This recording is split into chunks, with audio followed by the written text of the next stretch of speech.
አስክሬናቸውን ሳይ እንዴት አባት ያርግ ይልጋላችሁ አይወላል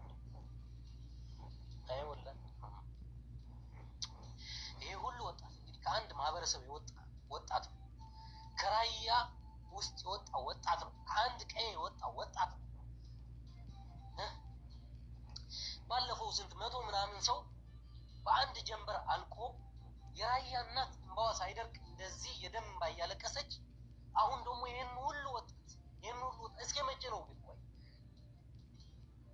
እስከ መቼ ነው?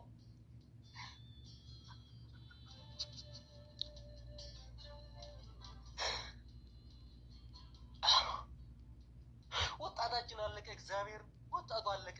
ማርያም አስካስቡት። ቢያንስ እኮ በዚህ 2 ወር ውስጥ እንኳን እኮ ስንት ወጣት ነው ያለቀው? አስቡት እስኪ። ባለፈው 181 ሰው፣ አሁን ደግሞ 180 ምናምን ሰው በአንዲት ወር ውስጥ የሁሉ ህዝብ እኮ በራያ ውስጥ ሆኖ ይወጣ ያለው ቢገርማቸው። ይህ ሁሉ ወጣት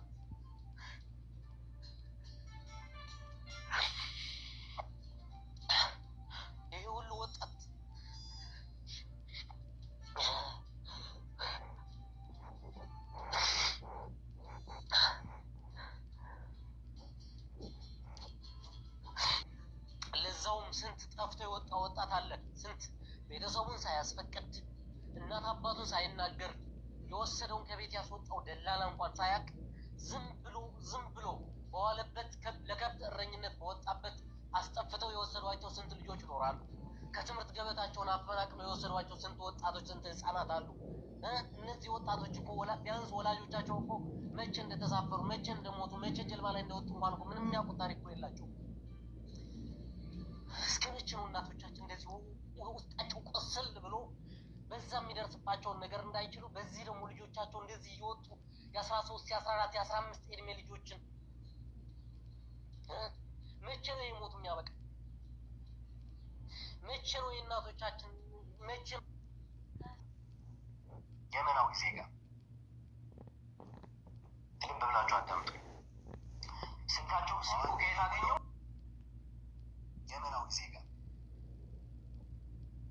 ልብ ብላችሁ አዳምጡ። ስልካቸው ስልኩ ከየት አገኘው?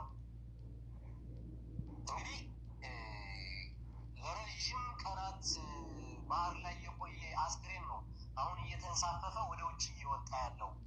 ትናንትና ዛሬ፣ ከትናንት ጀምሮ እስከ ዛሬ ብዙ አስክሬን እየተንሳፈፈ እየወጣ ነው ያለው። እንደሚያሳየው ከሆነ አስክሬኑ የአንድ ቀን የ2 ቀን ወይም የ3 ቀን አይደለም። በጣም የቆየ አስክሬን ነው። እስከ ሳምንት ድረስ የቆየ አስክሬን እንደሆነ ያሳያል። እናም እየተንሳፈፈ ነው እየወጣ ያለው። እኛም እያወጣ ነው ያለ ነው ብሎ የት ያገኛል? ተንሳፎ ከአስክሬኑ ተንሳፎ ከወጣ አስክሬን ከኪሳቸው ውስጥ የተለያዩ መታወቂያዎች እንዲሁም ደግሞ ጉርድ ፎቶዎች ምናምን አግኝቶ እዛ ላይ ባገኛቸው ስልክ ቁጥሮች የሳውዲ አረቢያ ቁጥር ተጽፎ ስለነበር ያንን ቁጥር ይዞ ምናልባት ቤተሰቦቻቸው ሊኖሩ ይችላል ብሎ ደወለ ማለት ነው። ይሄ ብቻ አይደለም። በነገራችን ላይ እነዚህ ወረቀቶች ላይ የኢትዮጵያ ስልክ ቁጥሮችም ተጽፈውላቸዋል። ታዲያ ይህንን መረጃው የተገኘው ከደላሎች አይደለም። ልብ ብላችሁ እንድትይዙት ማለት ነው። ደላሎች እስከዛሬ ምንም አይነት የተረጋገጠ መረጃ ሊያጋሩ አልቻሉም።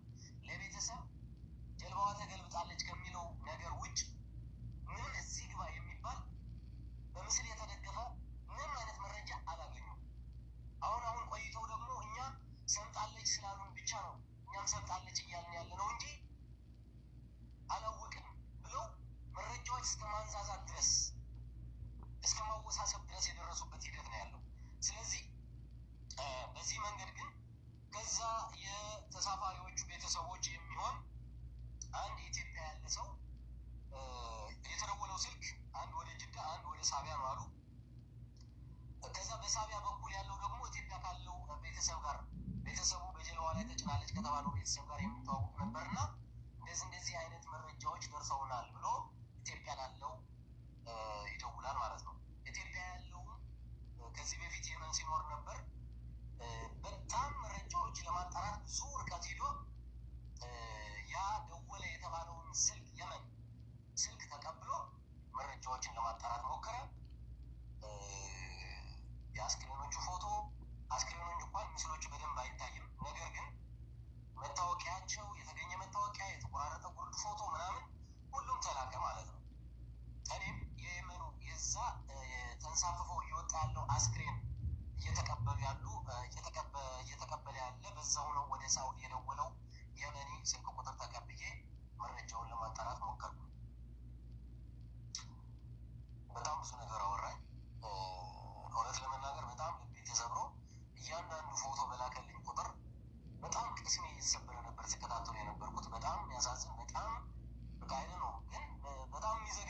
ምስል ነው ሳይ የነበርኩትና አሁን ምንድን ነው የምናደርገው?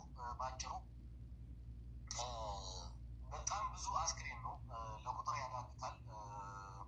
የተላከልኝ አስክሬን በጣም ብዙ ነው። ነገር ግን የአስክሬኖቹን ምስል በደንብ አያስታውቅም። ምክንያቱም ለረዥም ቀናት ባህር ላይ እንደቆዩ ነው የሚያሳየው። ሰውነታቸው ሙሉ ተላልጧል። እንዳለ ምንም የሚታይ ነገር የለም ፊታቸው። ግማሾቹ አጥንታቸው ብቻ ነው የሚታየው። ግማሾቹ ደግሞ በቃ እንዳለ ሙሉ ስጋቸው ራሱ ምናምን በቃ የለም ተላልጧል። እና አሁን ግን እንደ መፍትሄ ብዬ ያሰብኩት እኔ ምንድን ነው የምናደርገው? አንደኛ ውሃው ታውቁታላችሁ፣ የቀይ ባህር ውሃ ጨው ነው አይደለም። ለቀናት አስክሬን ለቀናት ባህር ላይ ቆይቶ ይቅርና ምናልባት ከዚህ በፊት ወደ ሳውዲ ለመሄድ በዛ በቀይ ባህር ላይ የተጓዛችሁ ሰዎች ካላችሁ ጀልባ ላይ ተፈናጥሮ እንኳን ፊታችሁ ላይ ካረፈ ውሃው በጣም ያቃጥላል። በጣም ጨዋማ ነው። በዛም መሰረት ነው የአስክሬናቸው እንደዚህ ሆነው እና አሁን አስክሬናቸው ይሄ ሁሉ የተላከልኝ ፎቶ በፌስቡክ ፖስት ላድርገው ብል ምንም ትርጉም የለውም። ሲጀመርም ፖስት ባደርገውም ፌስቡክ በደቂቃ ውስጥ ነው የሚያነሳው። ታውቁታላችሁ፣ ፌስቡክ ይሄ ደም ያለው ነገር ወር የተላላጠ ሰውነት የሆነ ነገር ያለበትን ነገር በፌስቡክ ህግ ፖስት ማድረግ አይቻልም። ነገር ግን ምን ልናደርግ እንችላለን? ፎቶቸው በቴሌግራም ልለቀው እችላለሁ። በዚህ በፌስቡክ ልለቀው የምችለው ምንድን ነው? አንደኛ የእዛ ቦታ ላይ ያለው ጉርድ ፎቶ፣ በተለይ የአንዲት ሴት ልጅ ጉርድ ፎቶ አለ። በጣም ነው የሚያስታውቀው ጉርድ ፎቶ። የዚች ልጅ ቤተሰብ ፎቶዋን አይቶ ያውቃሉ። መቼ እንደተጫነች፣ መቼ ከቤት እንደተነሳች፣ መቼ ባህር እንደገባች፣ እንዲሁም ደግሞ ደላሎቹ ማን እንደወሰዳት ያውቃሉ ብዬ ስለማምን እነሱ እንኳን በምን ቀን እንደተሳፈረች እንኳን ባያውቁ ደውለው ግን ለደላሎቹ በምን ቀን እንደተሳፈረች መጠየቅ ይችላሉ። አንደኛ። ሁለተኛ በጣም በርካታ ስልክ ቁጥር እዛ ላይ ተጽፈዋል። አንድ መታወቂያ ብቻ አይደለም። አይ ቲንክ 1 2 ምናምን 3 መታወቂያ መሰለኝ አለ። ያንን መታወቂያ ማንበብ ትችላላችሁ።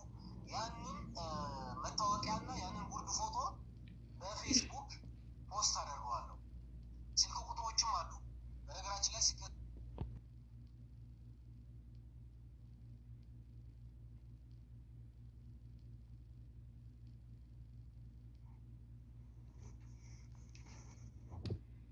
አይ የኢትዮጵያ እናት፣ አይ አንቺ ምስኪና፣ ምን አባትሽ ይሆን?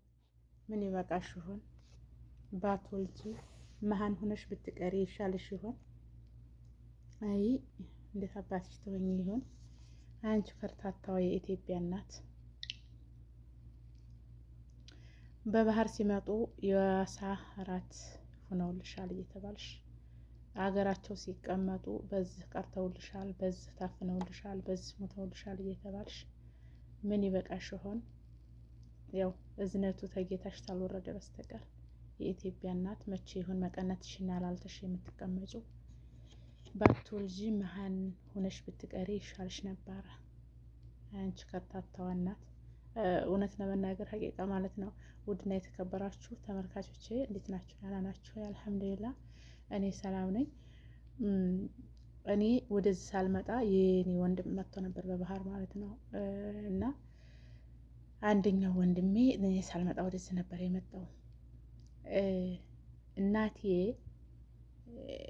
ያኔ አንድ 15 ቀን ምናምን ወሬ የለውም፣ ጥፍት አለ፣ ወሬ የለውም። እንደውም ያለ በደጉ ጊዜ ነው እንደዚህ አገርም እዚህም ሞት በበዛበት ጊዜ፣ አሰቃቂ ሁኔታ በበዛበት ጊዜ አይደለም ማለት ነው። በደህናው ጊዜ ነው ያላይ። አንድ 15 ቀን ምናምን ወሬው ጥፍት አለና የለም፣ አይደውልም፣ አድራሻው ጠፍቷል። እናቴ አትተኛም። ይሄ ዛውያ ታወቃላችሁ? የቤቱ መቋረጫ እንደዚህ ላሳያችሁ አላህ ላይ እንደዚህ ዛውያ፣ እንደዚህ ያለ ዛውያ ላይ እንደዚህ ኩርትምትም ብላ ቁጭ ነው የምትለው። ምንድነው ያኔ የምትለው እየጠፋት ጉርልዤ እምኑ ቦታ ላይ ተቀምጠህ ይሆን? እምኑ ቦታ ላይ ወርቀህ ይሆን? ረቦህ ሞታ ቀርታ ይሆን? ውሃው በልቶ ይሆን? ዳይመን እንደዚህ ነው የምትለው። ጉርልዤ እያለኝ ነው የምትኖረው ማለት ነው። እና እኔ እንጃ ወላሂ ላዚም እኔ እንጃ። የኢትዮጵያ እናት እንደው እኔ እንጃ እንዴት አባቷ ትሆን? እንደው እንዴት አባታችን እንደሆን እንደው አላህ በረህመ